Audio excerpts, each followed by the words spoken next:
I ultimately took a very fractured team and brought them together to achieve a common goal, making me a surprisingly effective team builder. But it all started with a single, threatening email that landed me in a hiring manager's office years later, recounting the greatest accomplishment of my career. This gave me pause, as I'd been doing the same thing for over 25 years. I let the mists of memory transport me back in time to the most toxic department I've ever worked in. I had 3 bosses: Marcus, the nurse manager; Leo, the program manager; and Dr. Alistair, the clinical director. Yes, 3. I started on the unit as an already seasoned RN and quickly found that most of the staff were incredibly young and inexperienced. For many, this was their first real job, so they just assumed the daily chaos was normal for any workplace. For instance, Marcus had forbidden anyone from writing incident reports for medication errors or safety issues because, in his words, "It makes me look bad in safety huddle." Non-clinical staff were allowed to pass medications, and our schedules would change without any notice. The unit was a battlefield of warring cliques. I could go on and on. The real trouble began one day when I opened my email. The message was from Marcus, curtly stating that I was being investigated for an incident, that I had to meet with HR, and that I faced possible disciplinary action. I was ordered not to discuss it with anyone. Crucially, no date was given, no medical record number, no hint of what the issue could possibly be. I replied that I would need that information before any meeting, that I would be speaking with my union representative, and that we would meet at a time convenient for me. Marcus refused to provide details, so I refused to meet. Then came the emails, almost daily, each more threatening than the last. I printed every single one. I called my sister, an employment attorney, and tried not to have a panic attack every time I opened my inbox. I knew this was intimidation 101. But it's remarkably effective even when you see it for what it is. Because I'm not one for following unjust directions. I soon started talking about it in the break room. Before I knew it, 3 other women approached me. They had all received the exact same email on the same day. When we compared them, we saw they'd been sent just a minute apart. We didn't even work the same shifts or days. Marcus had used this tactic successfully many times before, breaking people down one by one. He was completely unaware that by targeting these 4 women at once, he had just sealed his own fate.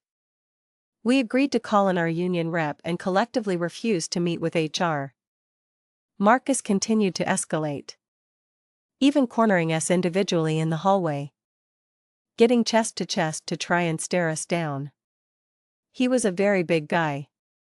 Soon, more and more women were telling us their stories. It turned out Marcus had a habit of targeting them with this exact email, escalating threats until the person finally broke, met with HR, got written up for something vague, and was then forced to sign a non-disclosure agreement. It seemed he had simply picked the wrong 4 women this time. We were not having it. Our workdays began to be filled with people crying while recounting their stories of harassment. None had ever thought to call the union rep. They didn't even know their Weingarten rights, the right to have union representation during any meeting that could lead to discipline. So, we began to plot. We knew we had limited time, as our company had a long history of protecting people like Marcus. Before long, the entire team was united against our common enemy. LGBTQ staff wrote detailed, witnessed statements about his grossly homophobic comments, often made in front of patients. Staff who were immigrants made statements about the racial slurs he used. One incredibly petty and vindictive staff member had been compiling a dossier on every single one of Marcus's perceived policy violations since the day he was hired. He prepped it for presentation. The graveyard shift, all huge men, told us. Obviously, Marcus isn't trying to flex on us. But we want to help. So they spent a few nights scrolling through Marcus's social media, capturing screenshots of his homophobic, transphobic, xenophobic, and misogynistic posts. This revealed the company's greatest fatal flaw, their complete negligence. A simple background check would have prevented all of this. But their carelessness set the stage for Marcus's reign and his eventual downfall. Worried they hadn't done enough, the night staff paid for a cheap background check themselves. What a score: DUI, failure to appear, hit and run, domestic violence, and assault with a deadly weapon.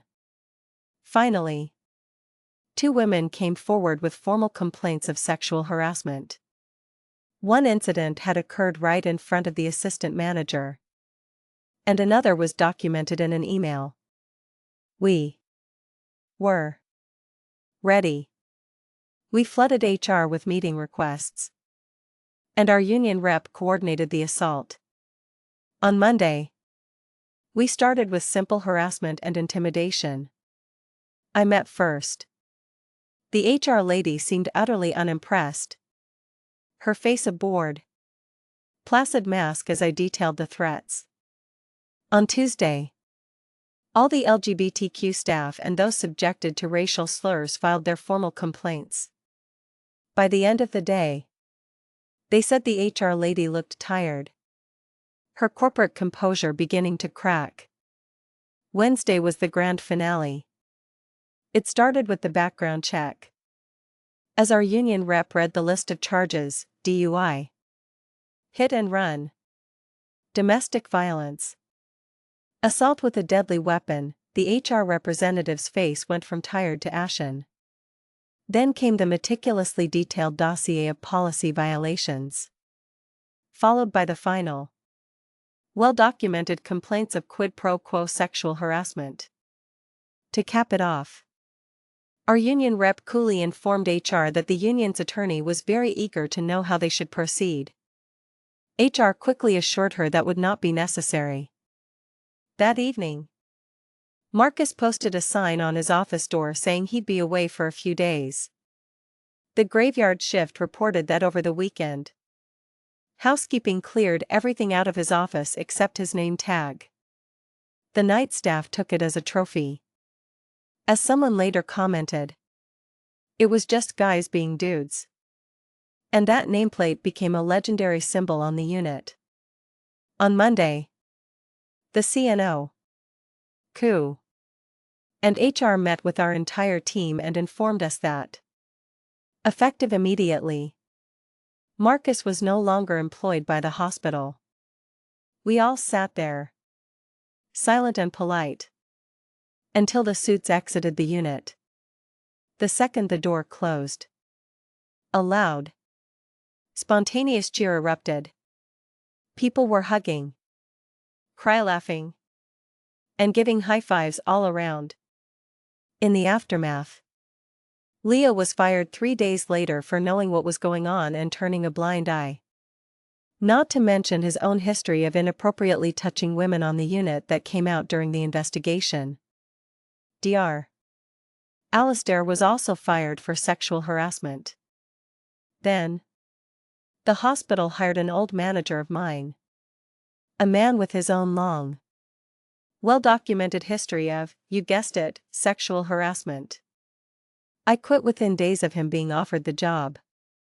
Many have asked if I warned my team about him before I left. Of course, I did. I wouldn't leave them unprotected after everything we'd been through. Most of that incredible team has since moved on to other jobs where they seem much happier.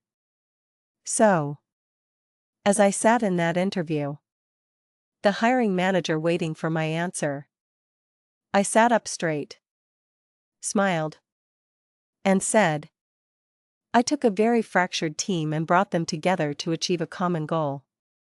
I like to think I'm really good at team building. The story shows that when you're facing toxicity at work, standing alone makes you a target. But standing together makes you a force for real change. True leadership isn't about your job title. It's about building a team strong enough to fight for what's right. Have you ever had to band together with your coworkers against a toxic boss? Share your story in the comments below.